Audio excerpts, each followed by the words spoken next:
Hello, everyone, and welcome to this episode of From Page to Stage. I'm your host, Wendy Corner, and this podcast is for you if you are an author. If you've done the page bit, you may also have done the stage bit, or you may not. If you're an entrepreneur, you're an author. Because let's face it, you'll have a blog, or if not a blog, you've definitely been published on socials, haven't you?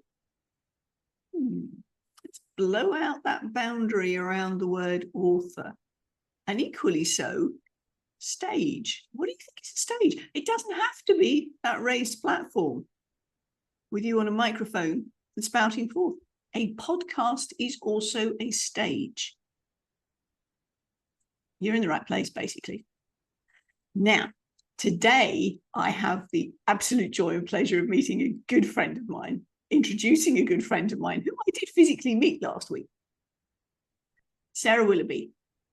Now, if you haven't already come across this lady, oh boy, has she got a powerful story. She's written a book. She's done lots of speaking. And I'm going to let her introduce herself. She knows herself far better than I do. So, Sarah, welcome, and give us a bit of the lowdown on who you are and how you got here. Hi, Wendy. Thank you so much for having me. I'm looking forward to this conversation. Thank you for the beautiful introduction. So to share a little bit about who I am, I'm originally from the UK and I've been living in Australia for the last almost 15 years. So I've got a bit of a funny accent going on, which confuses people. And my background is in corporate HR. So I spent 10 years working in corporate HR and I sort of worked my way up the corporate ladder and then got there and felt a little bit of disillusion. So that's part of my story, which I'm sure we'll get into a bit later. But the work that I do now here in Australia is working as a transformation coach. I'm a best-selling author, I'm a fertility coach and a speaker and energy healer. So I feel very blessed to be able to do the work that I do. I don't even see it as a job. I just see it as an extension of who I am. And I love empowering women to deeply connect with themselves, to heal and to love themselves, to go on that journey to self-love so that they can transform their lives from the inside out. Oh, beautiful. You mentioned fertility coach. Explain a bit more about that, would you? Yeah, so I became a fertility coach because I went on this crazy journey through secondary infertility. So I already had a beautiful little boy, and I went through a lot of loss, grief, and trauma trying to complete my family. And part of that journey led me over here to Australia. And once I was sort of on the other side of that journey, I realized that I didn't want other people to go through what I'd gone through. So that was why I wrote my book, Infertility Saved My Life, and why I coach people in the fertility space to help them to feel less alone and to help them get through that journey, which is very difficult, with a little bit more ease and grace. Infertility saved your life? That's a curious title. Go on, tell us a bit more about that. It's a little bit of a play on words. Infertility didn't save my life. It almost cost me my life. So I ended up in ICU after I'd gone through IVF. So I'd already had a number of miscarriages at this point, and I was told that IVF was the best option for me. So I'd gone over to Norway on what I thought was going to be a holiday while I went through the very difficult 2-week wait. And unfortunately, it turned into anything but a holiday. So I ended up in intensive care with severe ovarian hyperstimulation. And hang on. With what? Severe ovarian hyperstimulation syndrome. It's something that is very, very rare. So a lot of women, when they go through IVF, they are at risk of ovarian stimulation. So they're at risk of their ovaries reacting to the drugs, basically. Okay. But for me, my body just went, oh no, we don't like this one little bit. And my body just slowly, all the organs started to slowly shut down. And the doctors couldn't do anything to stop my deterioration. They could only treat the symptoms as they arose. So it became this mindset battle for me to get through that it was a very traumatic, emotional, physical, spiritual, and mental journey. And I write about that in my book, Infertility Saved My Life. And the reason that there is that play on words, that infertility saved my life, is because it ended up saving me. That journey ended up saving me from the life that I would have had. It was a life that was lacking resonance. It was a life that I felt that I should be living, because I had spent 6 years at university, and because I had all the qualifications, and because I thought that I should be working in the corporate world, but it wasn't bringing me joy. But I didn't know what else to do. And I know that a lot of people will have experienced that at some point in their life. And so fear stopped me from living my best life and walking towards those things that scared me, but were meant for me. Yeah. Yeah. Oh, sometimes we'd rather not have the major experience first, huh? Yes. Yes. I Having got certainly the had. attention. Yeah, and I certainly had some warnings prior to that. There were lots of things that the universe was trying to give me those subtle warnings that something significant was going to happen. I started to be frequently sick.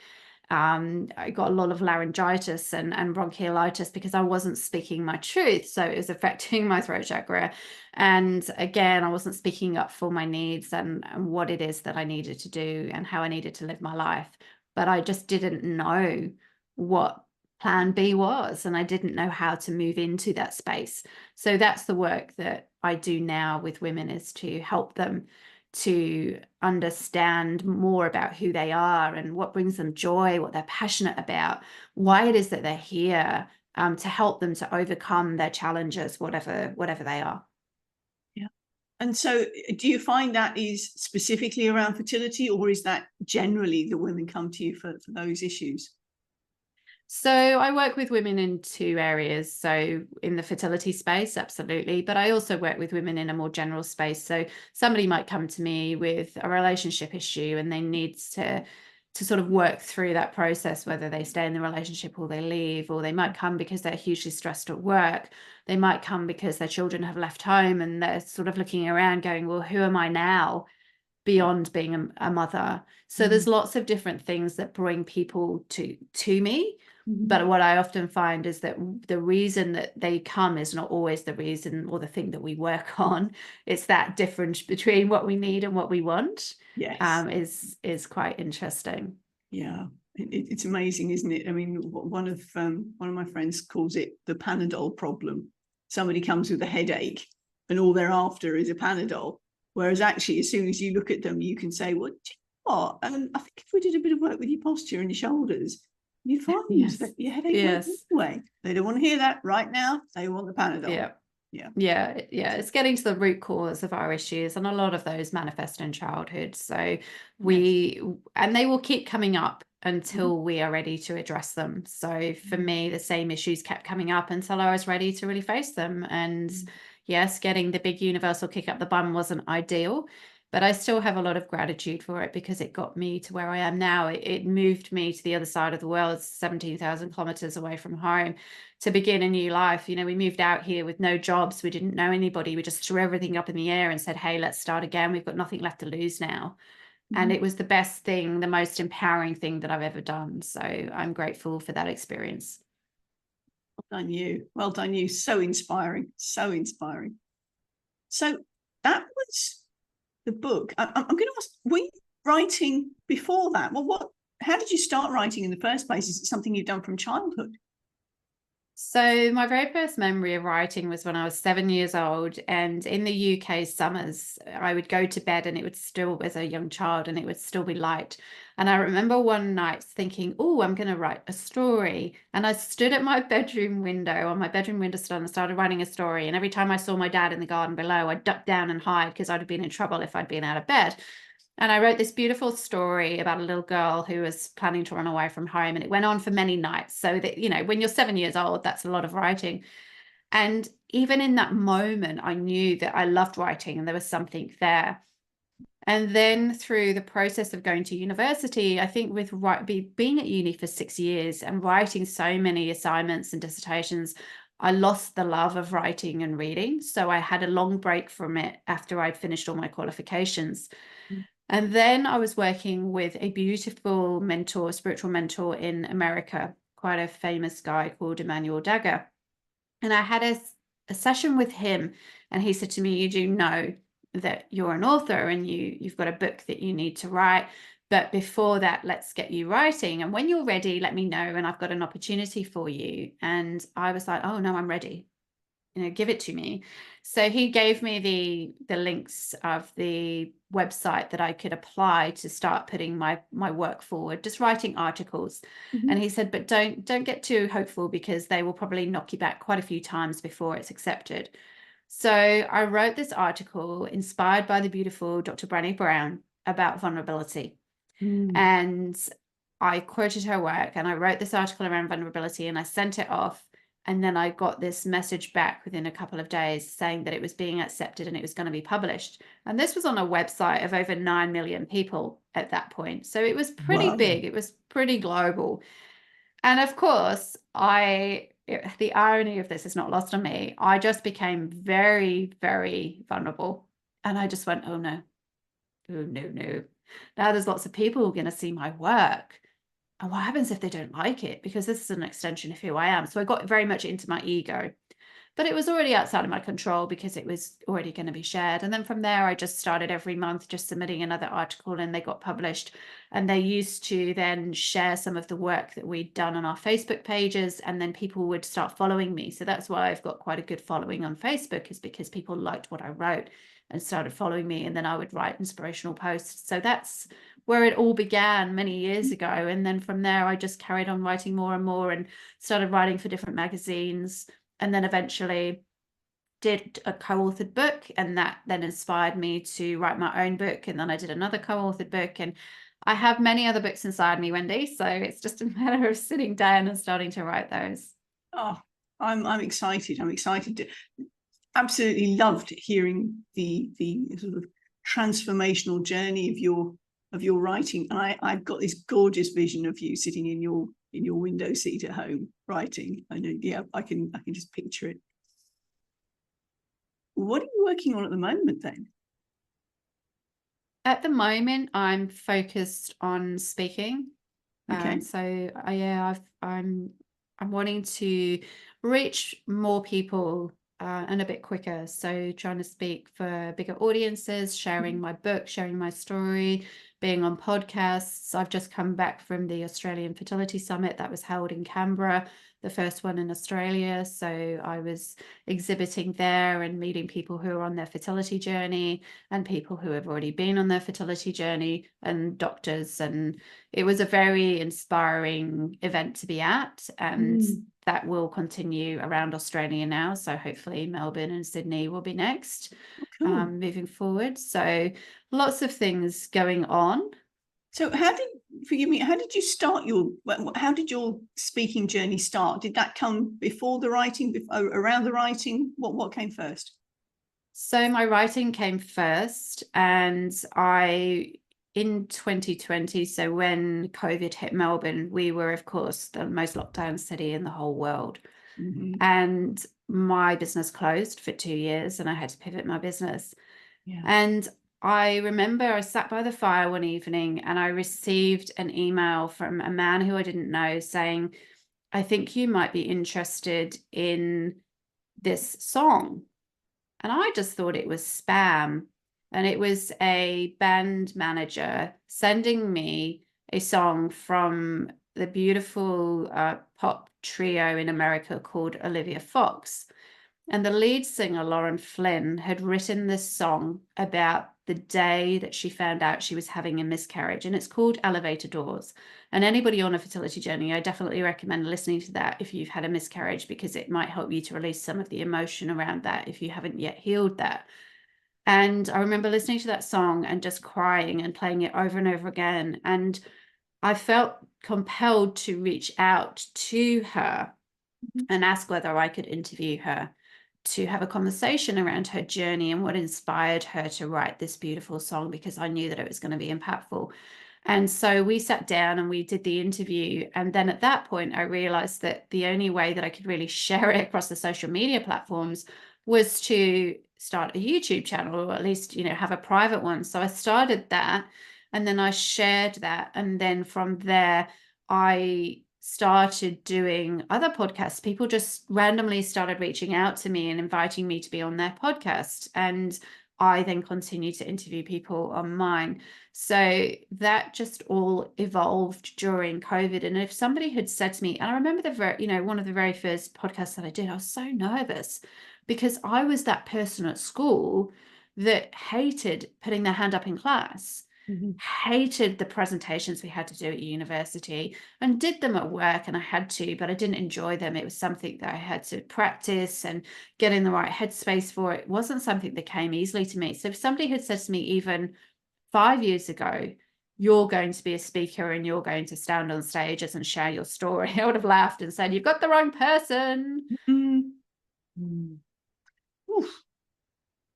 I'm reflecting back on the fact that both you and I grew up in the UK. Conversations I've had with people from North America, they had part of their primary school curriculum was to give presentations to the rest of the class. And some of the people I've been speaking to have had a bit of a fear of it since then, because they were shut down at that age. They were told that they were no good or whatever. And so that's something they've taken in. But you and I grew up in a situation where, apart from show and tell, where you could literally put something up and go, this was it, and this is what happened, and I'm going to sit down again.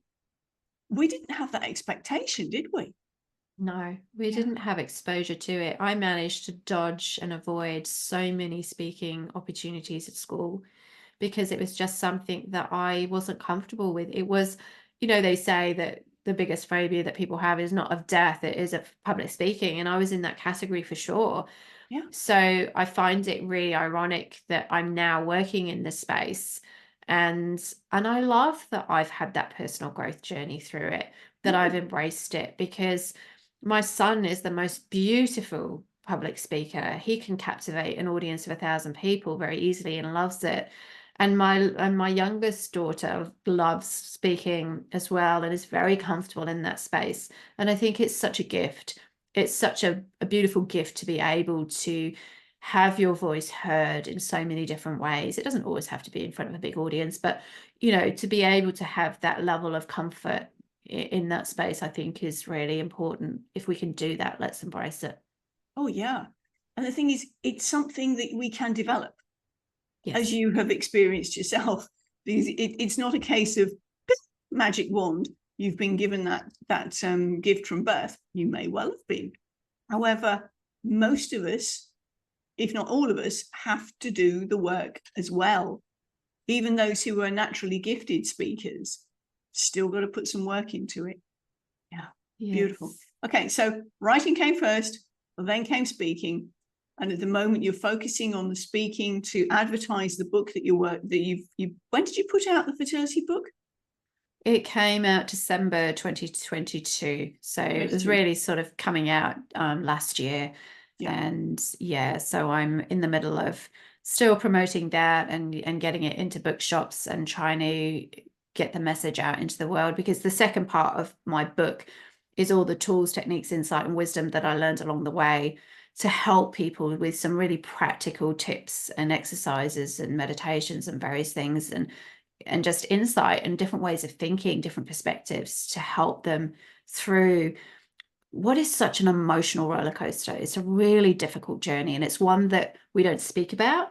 And because you have that level of shame and silence surrounding it, it makes it even harder. So I felt like anything I could do to share my story about my lowest moments and where I got to, and being able to complete my family naturally, and having 3 beautiful children, to give people hope when they're at their lowest point, I think is really important. I didn't have those resources available to me when I was going through it. I felt very alone.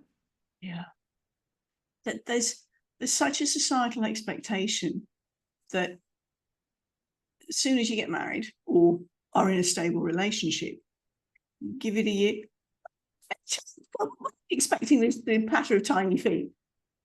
And there's that expectation, there's that pressure. Now, some people actually don't want a family, but there's still that expectation. Some people have been trying, but haven't managed it. And so these constant questions and inferences and conditioning is really quite painful, particularly if you've had a miscarriage. And I mean, even with that, you've got the grief and you've got all the hormones. Yes. Because those are still fiddling around. And yes, that takes absolutely. a while to clear, doesn't it? And that's inevitably going to impact your mental perspective. Yes, and I had what's termed a missed miscarriage. So I had 2 missed miscarriages. The first one was a single pregnancy, and the second one was twins. Okay. And I lost all 3 of those babies, unfortunately. And I didn't even know what a missed miscarriage was. But a missed miscarriage is when basically your baby has died, but your body is still producing all the hormones, and you're still growing, and so your body still thinks that you're pregnant. Right. And so that was a real challenge for me. Yeah. Oh golly, that must be really confusing.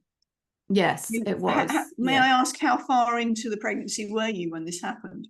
I was less than 12 weeks with both. Okay. And with the twins, I went for my routine scan and found out that the heartbeat wasn't beating in one, and they were hoping that it would start to beat, and it didn't. And then with the other one, it was beating, but it wasn't looking great. So I had to find out sort of twice that I'd suffered that loss. So I had a couple of weeks in between hoping that one was going to survive out of the 2, and that didn't happen. And then, of course, there's lots of women and couples who have stillborn babies, and there's just a whole layer of grief and having to, when you get to a certain stage in your pregnancy, and I know I experienced this with my daughter, my second child, when I finally got pregnant with her. I was about 17 weeks and I started having cramps and bleeding and thinking, oh God, if I have a miscarriage now, then I've got to actually birth this baby.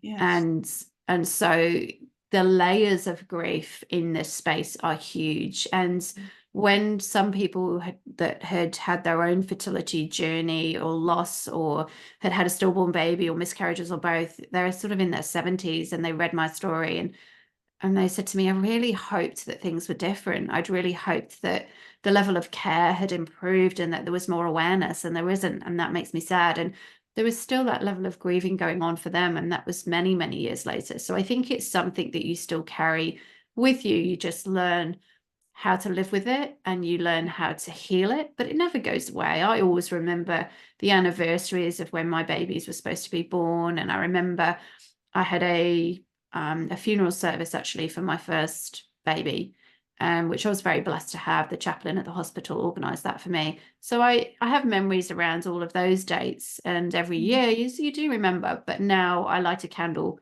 with my children. I light 3 candles every year just to honour their memory, honor their existence, because I felt all of them in my tummy. They were living inside me. They were beautiful, beautiful parts of my family. Yeah. It is really strange, really, really tough. I mean, one of the girls I used to work with a long time ago, she had a stillborn child a couple of years ago. She's pregnant again now. And it's that, oh, what's going to happen this time? And yes, she's due in August. She's getting close.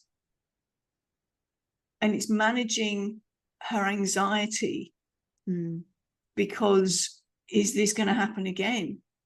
Yeah. And the poor girl, my heart goes out to her, because there's that sort of waiting for the other shoe to drop feeling. Yeah. So she's trying her best. I mean, she's doing a lot of work on herself in terms of relaxing and meditating and being calm about it, because obviously Bubba's picking up on the anxiety as well. Yes. So yes. It's a real toughie, isn't it? And I'm slightly different situation for me, but when I was in the early stages of my marriage and things weren't happening, you'd have speech therapy. Hello. At the time, pretty much all women And of my cohort, so many of them were producing babies. We'd get back together again for come and see the baby. And they'd be handed round. And one of my colleagues, mother of 5, clearly not having a problem with fertility, and it'll be your turn soon, and literally placed the baby in my arms. And I'm thinking, you have no idea how painful this is, do you? And I quickly was past the parcel. I passed it on to somebody else. But there was that sense of being aware of other people's situation and not making assumptions. Yes. And I cover that in my book too, because we don't know how to talk to each other about it. We just have this very pre-programmed view of what a woman is and their role here in society, and that everybody wants to have children, everybody will have children, and if you can't have children, then tough. It's very much like that. So I think anything that we could do to have conversations around this topic and raise awareness, because most people will know somebody, even if they are not talking about it. 1 in 6 people are impacted. So it's it's a lot. Yeah. Well, I mean, my mother had 5 pregnancies. Miscarriage, brother. Miscarriage, me. Miscarriage. Yeah. And so I came into a family with that track history. Yes. And I often wonder how it must have impacted, whether even the environment of the womb, from an energetic perspective, whether the womb carried the pain of having lost previous people as well. I don't know. I'm just musing on things now, but yeah, it was an interesting thought. Yeah, I certainly think if you look at intergenerational trauma, and we know that they can track it back 7 generations, but actually it's 21. But from a scientific perspective, they can look at that from 7 generations.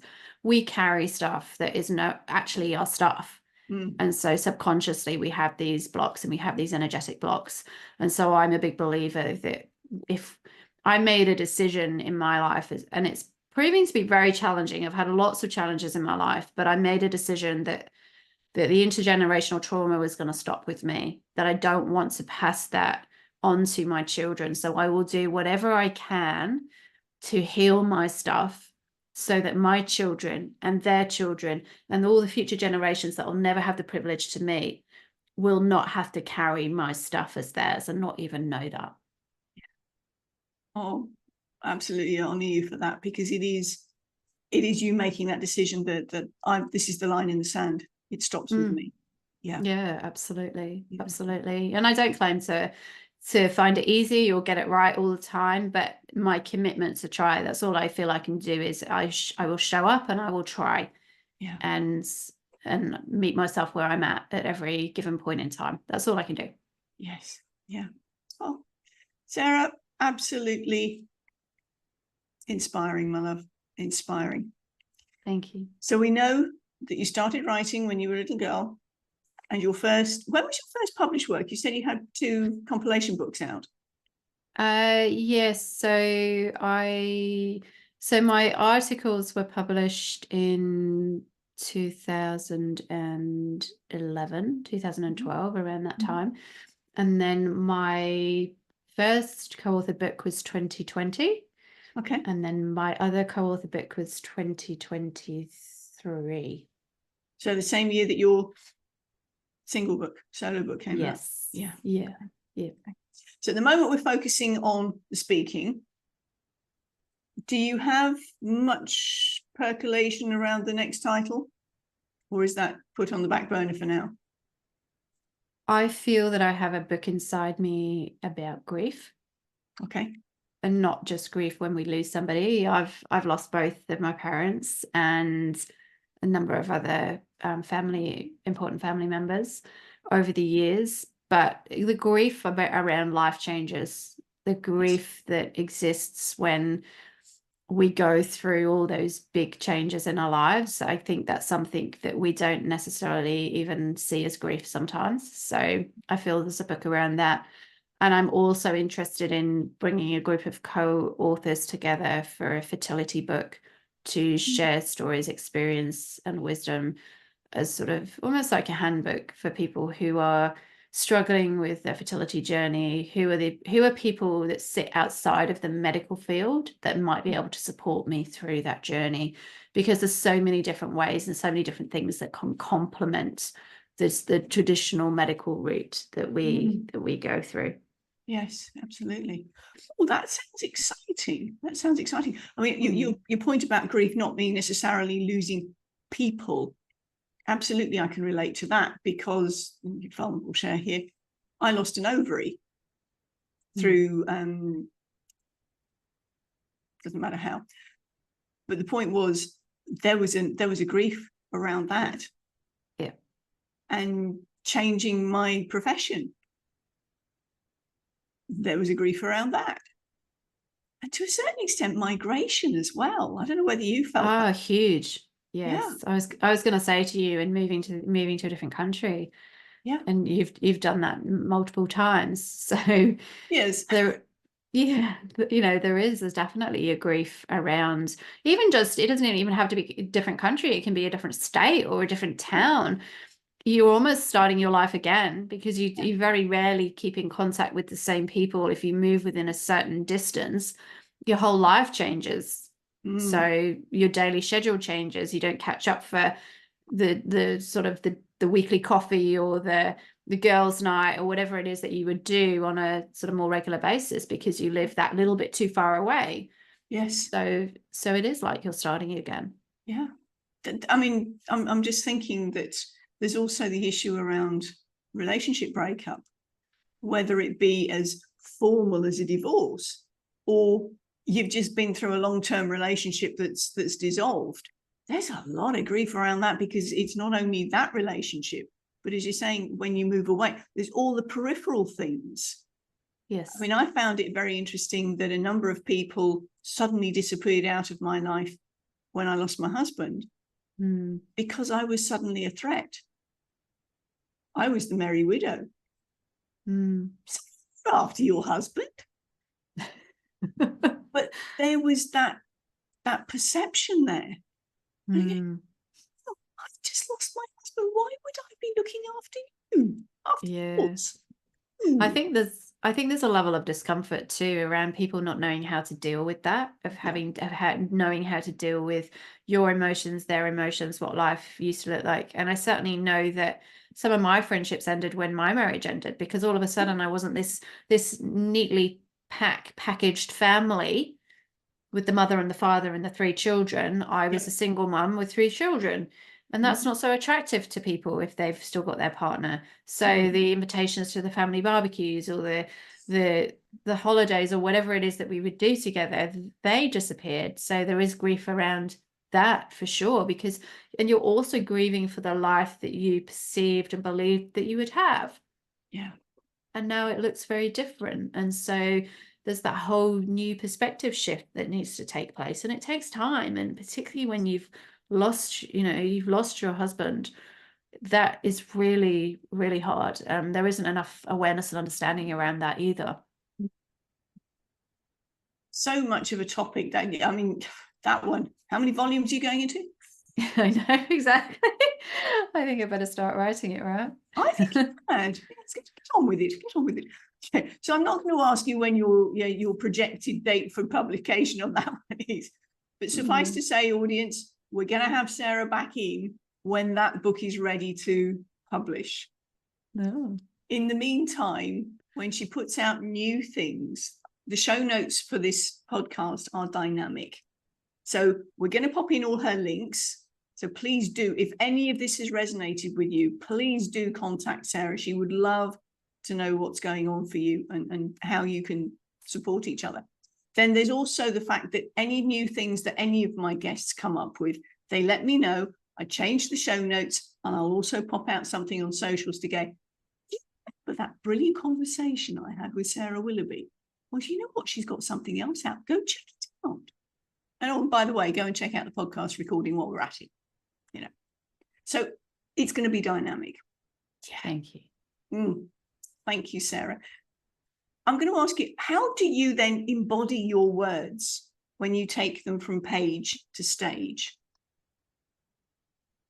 I think for me, it's a very similar process. So when I write, when I speak, it's very much from the heart. It's almost a channeling. It's connecting on a soul level and just being the vessel, just being the channel for those words to come through. Mhm. It is slightly different in terms of how you write and how you speak is different. But I always start with the writing component, but I also use a voice recorder to record myself speaking, to see what resonates, to see what sounds rubbish. Oh, take that bit out. Start again. Definitely don't say that. Yeah. And it's just a process that's evolved for me and is forever evolving. And I love that creativity. And so, yeah, I normally start with a bit of a brain dump. I have a central idea, and then I'll have the different points that I want to talk about, and then how do I weave those in and go from there. But it's something that I learned the hard way, because and I'll share this with the audience if they're thinking of writing a book or in the process of writing a book, I did not do this early enough, and I paid for it in terms of having to rewrite most of my book because I got the structure wrong. And so I wrote my book, and then I thought, oh, it's done now. I'll find an editor and they can look at it and tell me what needs to be changed. But it was the structure needed to be changed. And so I had to sort of go back through it all again. And that was a big process. So definitely involve an editor early in the process when you've got your idea, when you've written a couple of chapters, maybe, then find an editor to sit down with you and work out whether your style is right and where your vision is and whether it's going to be able to be translated throughout the rest of your book. So don't do it the hard way like me. Seek some professional advice a bit earlier. Yes. Because we don't know what we don't know. And particularly if it's a first book. Yes, exactly. Yeah. Tying that thread into all of it, which is what you were saying about the speaking thing as well. And you tie that thread all the way through all your points. Yeah. Yes. Yeah. Beautiful. Thank you. Now, as we're winding up, have I forgotten anything? You got any final words for us? I think my final words would be, and this is very much the message in my book, that life is incredibly short.